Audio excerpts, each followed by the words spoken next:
From the Weather Channel, a special presentation. Wildfire. The nation watched it rage across Yellowstone. Each year, more homes burn with the forest around them. What is the natural role of fire? And are we building communities destined to burn in wildfire?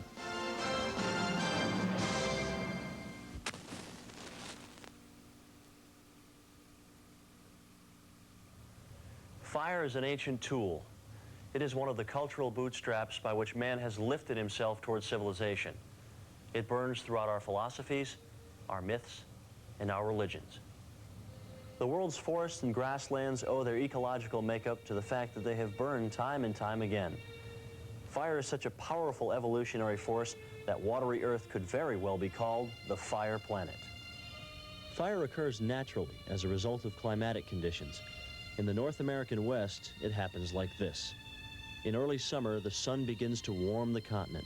A large high-pressure system forms. The hot air in the system circulates clockwise. When the circulating air reaches the Gulf of Mexico, it picks up moisture, large clouds begin to form, and some of these clouds may produce thunderstorms. When the rain falls, it often evaporates in the hot, dry air below, but the lightning strikes the ground. From 1918 to 1987, lightning strikes ignited nearly 2,000 fires in our national parks alone. Even when weather conditions are favorable, a forest cannot burn without fuel. In the life cycle of every forest, there comes a time when enough dead trees, branches, and thatch build up on the forest floor to support a large fire. Here in the lodgepole pine forest of Yellowstone National Park, this process occurs every 250 to 400 years. In 1988, the time had come. The forest was primed for fire.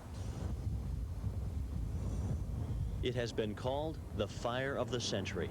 In fact, over 249 fires were identified in Yellowstone and the surrounding national forests in 1988. Ironically, lodgepole pine forests are not usually very flammable, so park policy was to allow natural fires to burn for the health of the forest. 201 of these fires in '88 either burned themselves out or were contained in less than 10 acres. But 13 major fires emerged. Fires with walls of flames hundreds of feet high, whipping and burning out of control. Their intensity orchestrated by the worst fire conditions ever seen in Yellowstone. Low humidity levels had left dead trees and fallen fuels explosively dry, drier than kindling. Gusting over 60 miles an hour at times, the winds pushed the fires 5 to 10 miles a day. 165,000 acres were consumed in one day of gale force winds. The largest fire, the North Fork Fire, leapt across the nation's television screens, threatening to burn Old Faithful Lodge.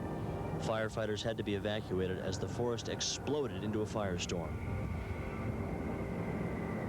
The lodge was saved, but the controversy over park policy of allowing natural fires to burn began to rage as hot as the fires themselves. The infamous North Fork Fire, which reached nearly 600,000 acres, it had anything to do with policy. It was started by a woodcutter, and it was fought from day one. I believe this perception that somehow or another people were standing by letting Yellowstone go up in flames was a function of the sort of media coverage that the whole event received. I mean, nothing could be more preposterous and further from the truth. Things were so ripe in Yellowstone and the greater Yellowstone area that we would have had vast fires here, no matter who did what, when. The fight in Yellowstone was the largest war ever waged against fire. Still, the fires raged on. Eventually, nature accomplished what a $120 million fire suppression effort could not.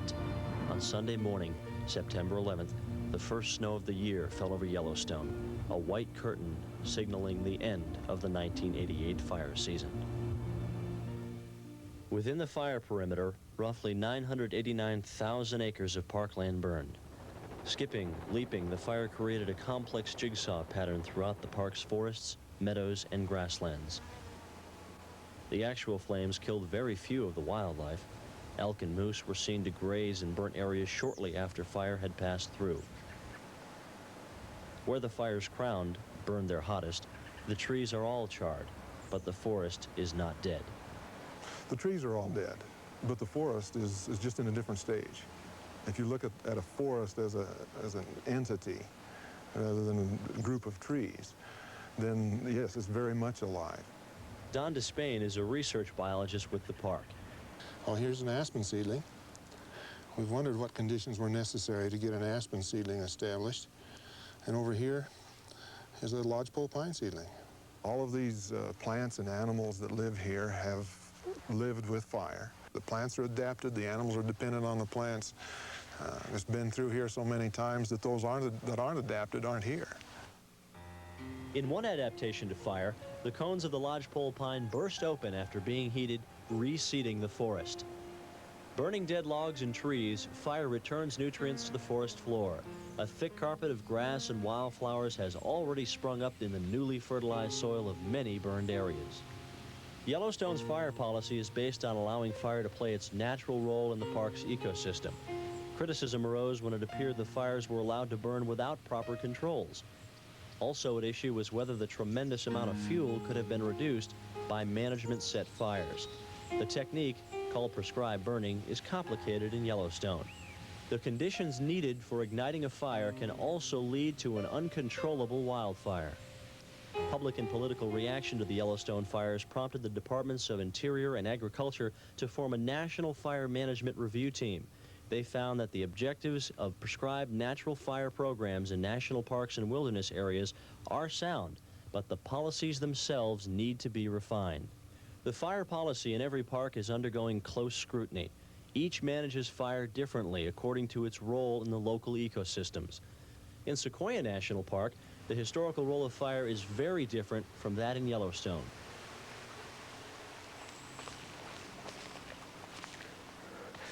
This is the giant forest of Sequoia National Park. These redwood trees are thousands of years old and are some of the largest living things on the planet. Concern for the future of these giants led to the first prescribed burn policy instituted by the Park Service back in 1968. From the time the park was established in 1890 until 1968, all fires were suppressed. Without periodic fire, the forest began to change. Other species of trees crowded in. Their shade made the forest floor uninhabitable for sequoia seedlings. With the buildup of fuels came the threat of very large fires. Fire probably has determined the presence and the reproduction of the giant sequoias and the kind of forest they live in. Bill Tweed is a historian and naturalist with the park. And so ultimately, we would either lose our sequoias through lack of reproduction, or we would lose them through burning up the big old ones through intense fire, or both. And so without the proper fire regime, someday we would have no sequoias. Sequoia trees survive most fires, insulated by a thick bark.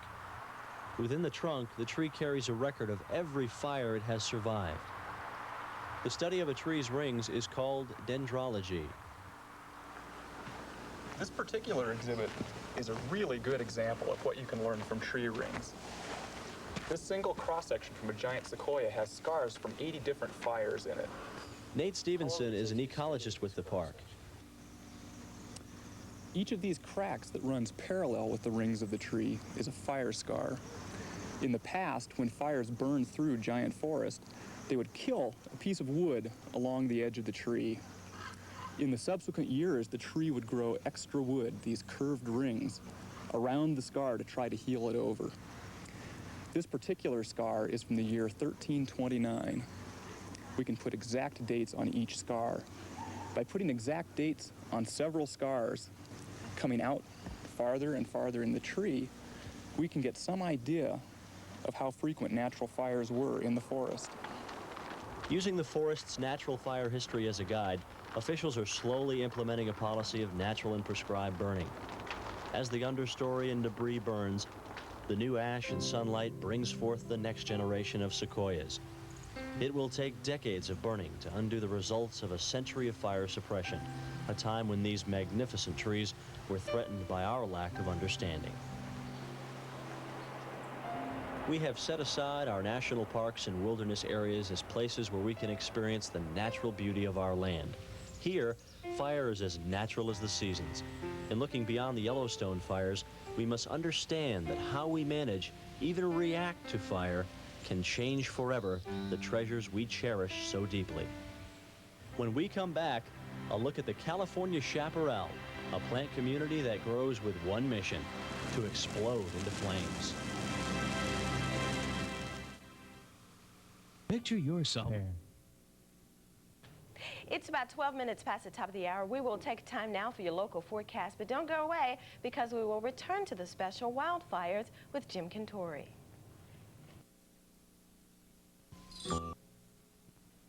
Beautifully illustrated, the 1990 Weather Folklore Calendar is now available. To order, call 1-800-451-0303. Calendars are just $8.95 each, plus $3 shipping and handling.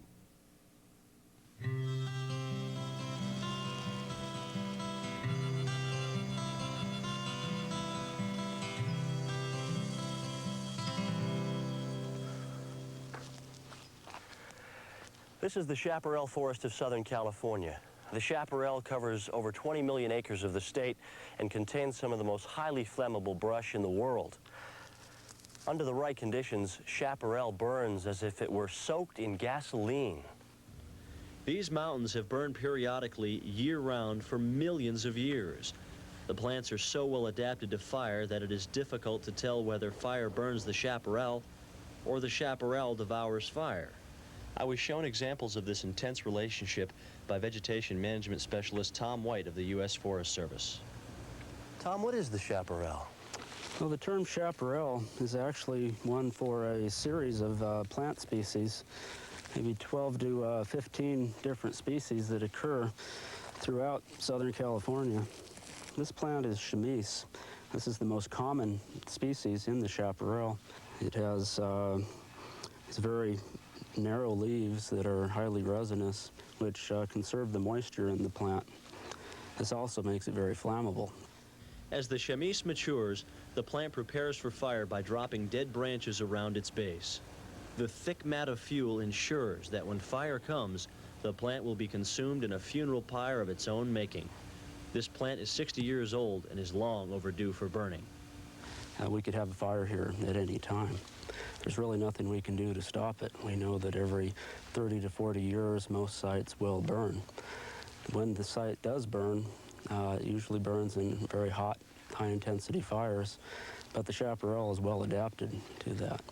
Many of the species will resprout immediately following the fire. We'll get regrowth from underground stems within 2 to 3 weeks sometimes. Throughout the life of the chaparral stand, different species will dominate, their own biological characteristics determining the frequency of fire and the intensity at which it will burn. Because the chaparral consists of both living and dead fuel, it is very difficult to gauge how a given fire will behave.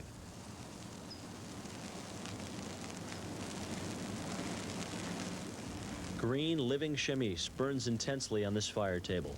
The experiment is part of research underway at the United States Forest Service Fire Behavior Lab in Riverside, California.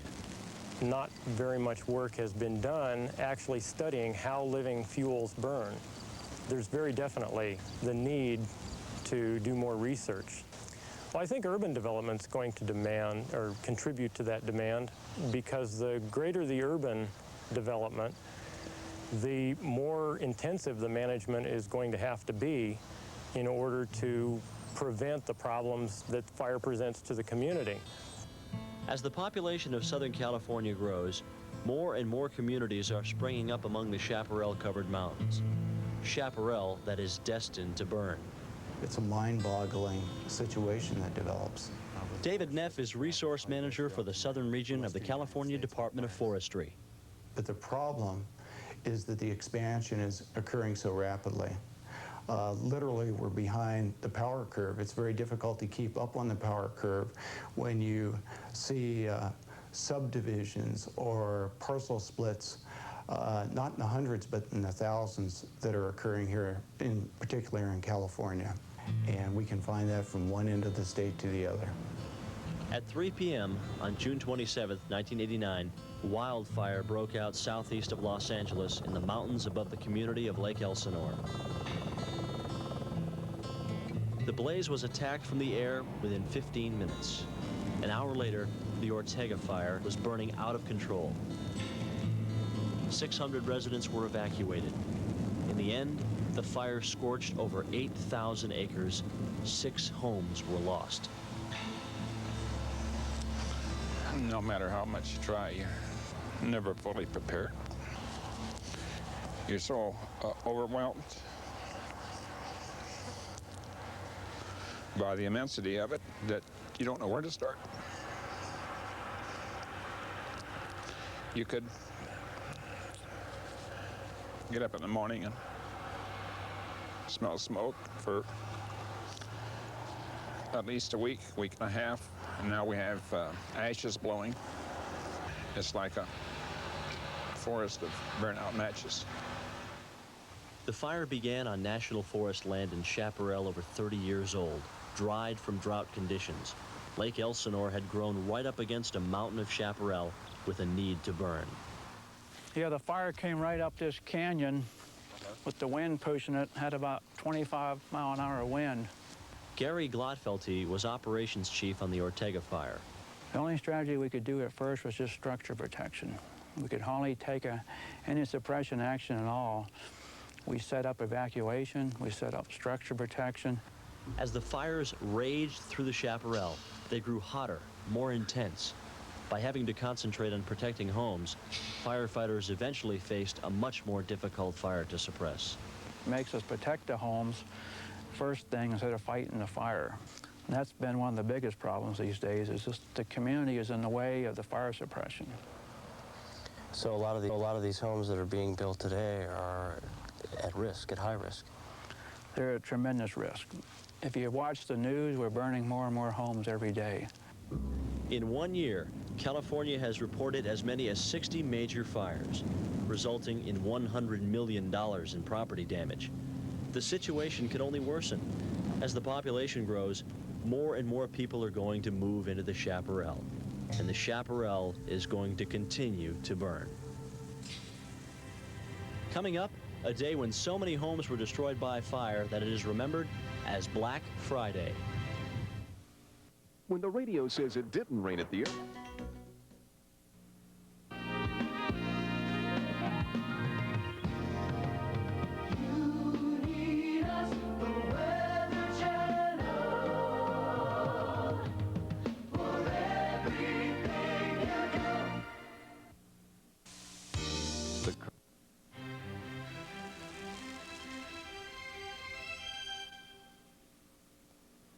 As our population grows, more and more people are escaping the urban sprawl by building their homes in what once was this country's wildlands. Nowhere is this trend more evident than here in the longleaf pine forest of Florida. Nestled within these woods, this is one of thousands of homes that make up the community of Palm Coast. In 1985, residents here found that living within the beauty of the forest also means living with danger. It was May 17th, 1985. A day remembered as Black Friday. Fires blazed in 29 counties across the state.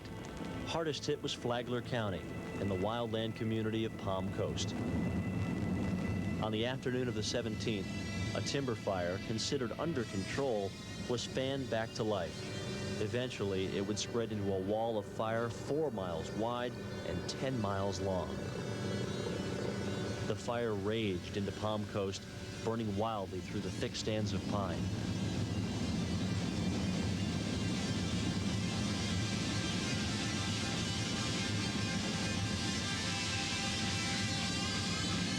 The fires burnt through the night and all through the following day.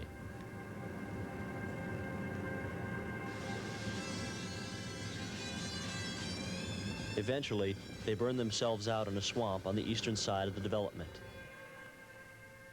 7,400 acres of Palm Coast were consumed by fire. The people slowly returned to the smoldering neighborhoods. Many came home to only ashes.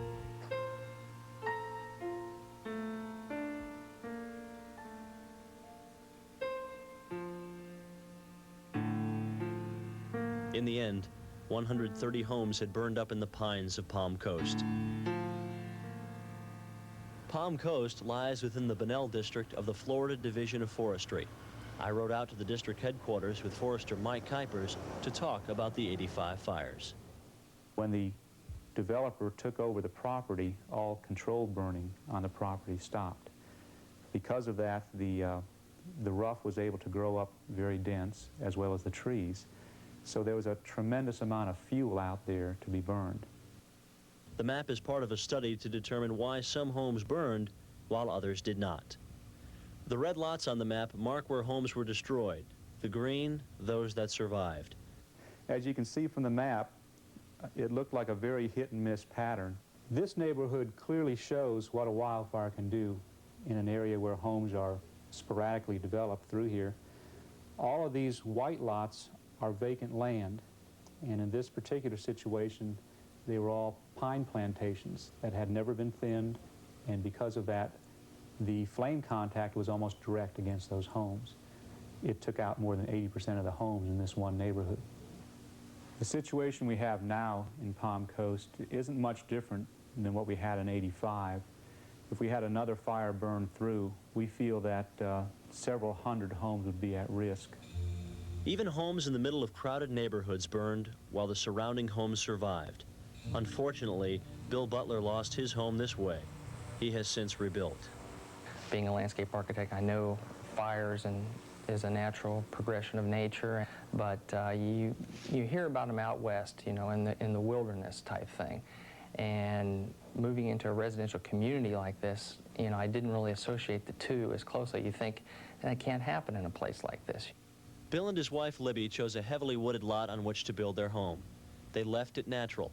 When the trees in the yard caught on fire, their house burned to the ground. Their memories are vivid.